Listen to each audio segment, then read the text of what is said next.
I'll have to rest. Purple water. Yeah. दोस्ती बनी रहे. अपनी दोस्ती बनी रहे. Still unwilling to talk about his role during the post-Godhra riots, Gujarat Chief Minister Narendra Modi abruptly ends an interview with CNN-IBN's Karan Thapar on Devil's Advocate when asked if he regretted.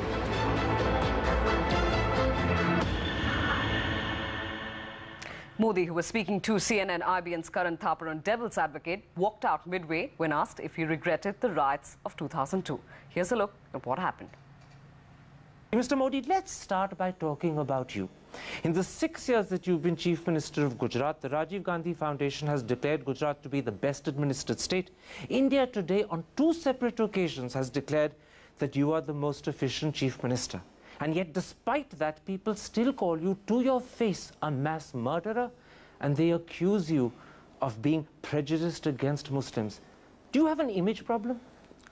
I think it's not proper to say that people.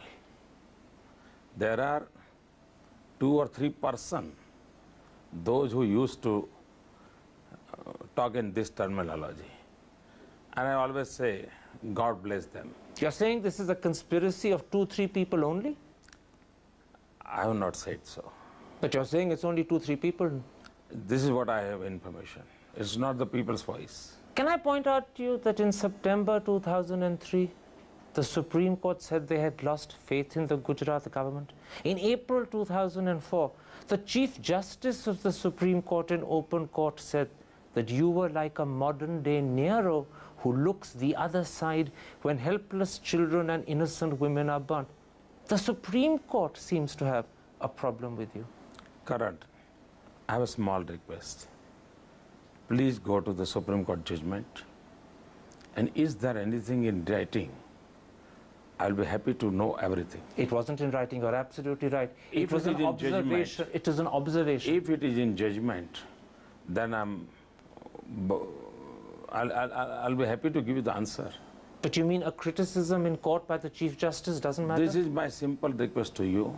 Please go to the court judgment, find out the sentence which you are quoting, and I will be happy that if the people of the India should know it. Okay, it wasn't just open comment made by the Chief Justice. In August 2004, the Supreme Court reopened over 2,100 cases out of a total of around 4,600, almost 40%. And they did so because they believed justice hadn't happened in Modi's Gujarat. I'll be happy, and I'm happy because of this judgment. Because ultimately the court of law will take the decision. I'll tell you what the problem is. Even 5 years after the Gujarat killings of 2002, the ghost of Godhra still haunts you. Why have you not done more to allay that ghost?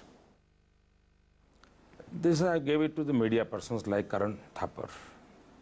Let them do and let them enjoy. Can I suggest something to you? I have no problem.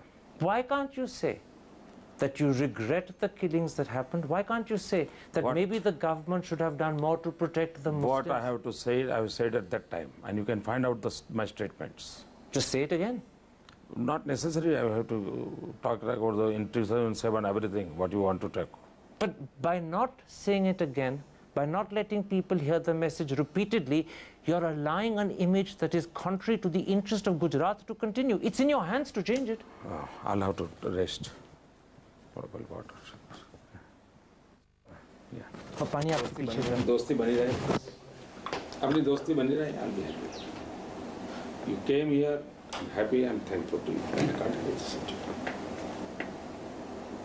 It's okay. Your things are आपके ideas हैं. आप बोलते रहिए. करते रहिए. Your 3-4 questions I will let enjoy. So I can't. But Modi sir. Please. Modi sir. कल देखो मैं दोस्ताना संबंध बनाना चाहता हूँ. आप उसको कोशिश कीजिए. मुझे एक चीज समझाएं sir. I'm not talking about doing anything wrong. I'm saying why can't you correct the image? देखिए आपने this is not the time. उसके लिए आपने 2002 में मुझे मिले होते, 2003 में मिले होते, मैं सब करूँगा. Okay, then one second. And to talk about that aborted interview, we have Karan Thapar here in the studio. Karan, it's not the first time that Modi has been asked the question, but the fact is it's a different election this time. There is no perceptible wave. Do you get a sense that because of political compulsions, possibly Modi not wanting to say that he regrets 2002, at the same time he is possibly looking at an image change here? I actually don't know why Mr. Modi stopped the interview. I wasn't at all rude. There was no aggression in my voice. I was asking a question not so much about Godhra, but about the way Modi is perceived and the image problem he has. And it seemed to me this was an opportunity for him to address an issue, to lay to rest a ghost that's been troubling him for 5, if not 6 years.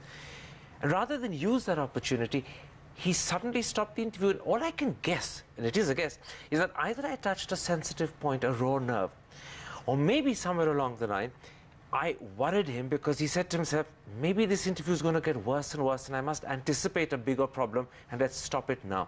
I'm not sure which it was, whether he got scared that it would get worse or whether I touched a raw nerve, a sensitive point, but whatever it was, the reaction to me seemed hugely disproportionate to what I'd asked. Right. It could have been an interesting interview. There are many points that you could have possibly covered. The whole image change that Modi appears to be attempting gradually over the few years. The Gujarat development story that he's been talking about at various fora. Absolutely. In fact, when the interview ended, I said to him that my intention was to go on to talk to him about the trouble he was having within his party, the dissent, Keshubhai Patel in particular. I wanted to talk to him not just about his achievements, and they're fairly substantial achievements, we must grant that, but the criticisms his own MLAs make of those achievements so that he could reply to those. And those were things I think he would want to talk about. But for whatever reason, whatever cloud came across the horizon, he ended the interview, and I spent a whole hour trying to persuade him thereafter to go back and be sensible and redo the interview, but he simply would not agree. Well, it could have been an interesting interview. Karan Thapar, thanks very much for sharing that with us. That's Karan, of course, talking about that aborted interview on Devil's Advocate with Narendra Modi.